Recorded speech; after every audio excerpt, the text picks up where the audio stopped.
Salut tout le monde, très urgent. Aujourd'hui, samedi 15 février 2025.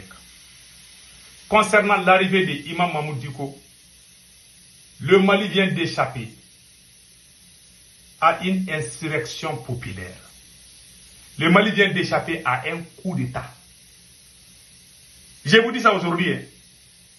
Les autorités maliennes allaient faciliter non seulement le renversement du régime, mais aussi la destruction totale du Mali. Il y a trois plans qui étaient en cours. Un, Imam Dicko n'allait pas venir. Je vous avais dit que Imam avait négocié avec les mêmes autorités maliennes. Ils avaient accordé, après ils ont changé, après Imam aussi a laissé tomber. Mais le plan était quoi? Comme ils savaient qu'ils ne se font plus confiance l'un l'autre. Sinon, Imam devait venir en réalité.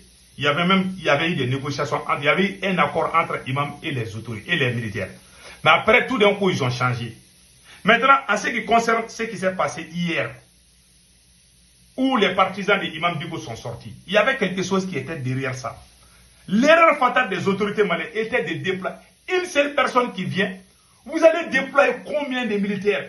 Est-ce que Imam Dicko, une seule personne, vous avez vraiment... Moi, j'ai eu honte quand j'ai vu. Pourquoi vous déployez plus de 1000 forces de défense et de sécurité? Le plan était quoi? Écoutez ça très bien. Le plan était quoi?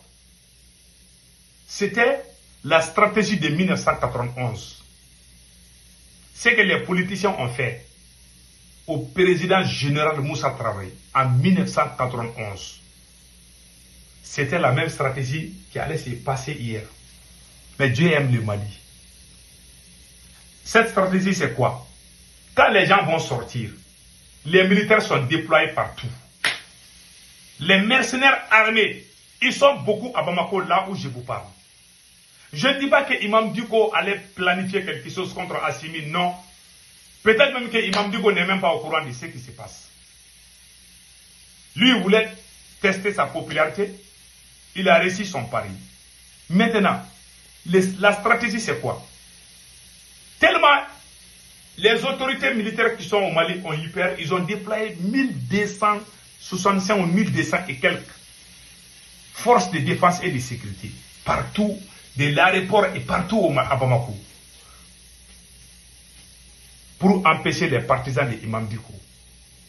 Ils sont tombés dans les pièges de l'ennemi, des ennemis. Demandez-moi pourquoi. Ces gens qui sont là, ils avaient armé les mercenaires. Au cas où beaucoup de réactions se passaient, les mercenaires allaient tirer sur la foule, tuer au moins 10 personnes, et puis disparaître, tout d'un coup.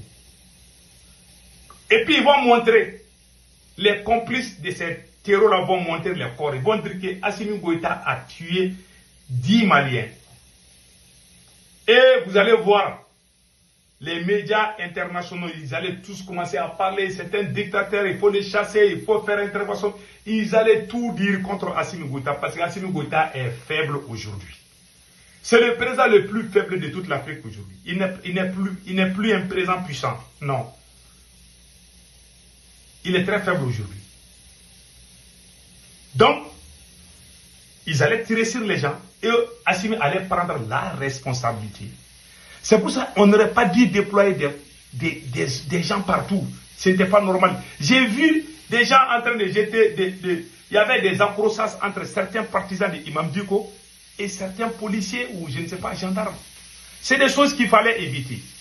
La deuxième grosse erreur, quand les partisans de Imam Dicko ont dit qu'ils vont sortir, il y a un mouvement escroc au Mali qui s'appelle CDM avec M. Tangara. Et aussi ils disent qu'ils vont sortir. Non seulement CDM, ils ont dit qu'ils vont sortir, mais ils ont fait des menaces, ils ont fait des menaces très graves envers Imam Dicko et ses partisans. Troisièmement, j'ai vu sur TikTok et sur Facebook, j'ai vu des gens en train de montrer des machettes pour dire que celui qui va accompagner Imam Dicko, on va lui couper les machettes. Imagine, des Maliens qui se montrent sur les réseaux sociaux avec des armes pour menacer un autre Malien. Les bandits vont voir, eux aussi, ils vont prendre des machettes. Quand vous allez vous accrocher, peut-être les bandits vont profiter pour peut-être blesser ou tuer 3 ou 4 personnes. Et puis on va dire que les partisans, on va dire que Assimi Goïta a fait sortir ses partisans pour tuer les partisans de Imam Dicko. Qu'est-ce qui allait se passer?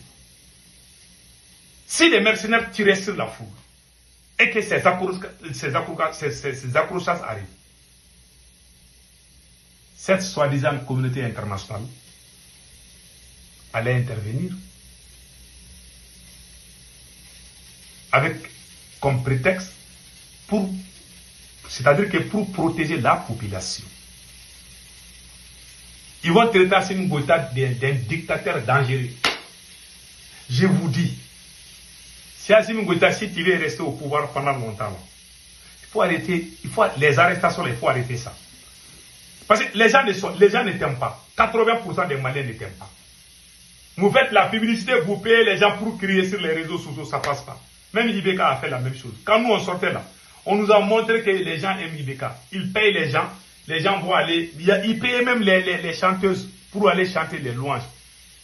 Ils ont la télé, ils ont tout. Mais ce que je dis à Assimi Goïta, moi je ne suis pas d'accord avec Assimi, mais je ne vais jamais souhaiter que les politiciens profitent de certaines situations pour venir au pouvoir. Je préfère qu'un militaire patriote prenne sa responsabilité et puis dégager celui-ci. Si jamais les gens sortent, les gens prennent les rues de Bamako, Assimi Goïta va partir. Et les gens qui sont très forts dans ça, quand ils vont prendre les rues là, ils ne vont plus reculer. Après les M5, ce sont ces politiciens. Nous, on ne va jamais sortir, sauf si on est abusé ou si on est menacé. Nous, on ne va jamais sortir. Mais il y a des gens qui vont sortir pour salir le nom du leader, du président Assimi Goïta. Donc moi, ce que je dis au président Assimi Goïta, c'est de faire beaucoup attention. Il doit faire attention. Parce que nous sommes dans une guerre où il n'y a plus de vérité. Une petite chose seulement, les ennemis vont... Vous allez voir, ils vont même appeler Trump. Ils vont appeler tout le monde. Ils vont dire que le monsieur est un dictateur. Si jamais on montre 10 morts, 4 morts, 6 morts, ils vont dire que c'est 200 personnes qui sont tuées. Ils vont quadrupler les nombres. Ils ont la communication. C'est eux qui détiennent la communication. Donc le conseil que moi je donne aux autorités là, il faut arrêter les arrestations arbitraires. Les gens n'aiment plus ces choses-là. Parce qu'il y a des gens qui sont là seulement. Une petite occasion seulement, les gens vont prendre les rues.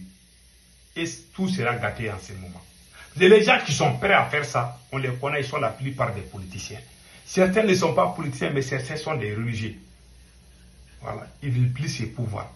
Pas parce qu'ils aiment aussi Dicko, mais parce qu'ils voient que le pouvoir de Assimi Goïta est devenu une menace pour leur religion.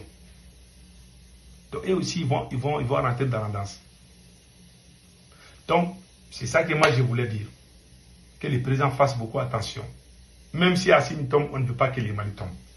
Moi, c'est ça mon souhait. Parce que les mercenaires sont là, hein. Les tireurs d'élite, ils sont tous là. Une petite occasion seulement, ils vont commencer à tirer sur les... C'est ça, en 1991 là. Je vous dis là, pour gâter le nom du général Moussala, les politiciens sont allés tuer même les fous. Même les fous qui étaient au bout de... Ils ont payé les mercenaires pour... Certains politiciens, pas tous. Il y a des complices des politiciens qui ont payé les gens pour tuer même les fous. Ils les ont tués. Juste pour montrer au monde entier que Moussa Traoré est un dictateur. On ne dit pas que la même chose. Et ces mêmes acteurs sont là. Ils sont au complet. Restons vigilants. Que Dieu bénisse la S.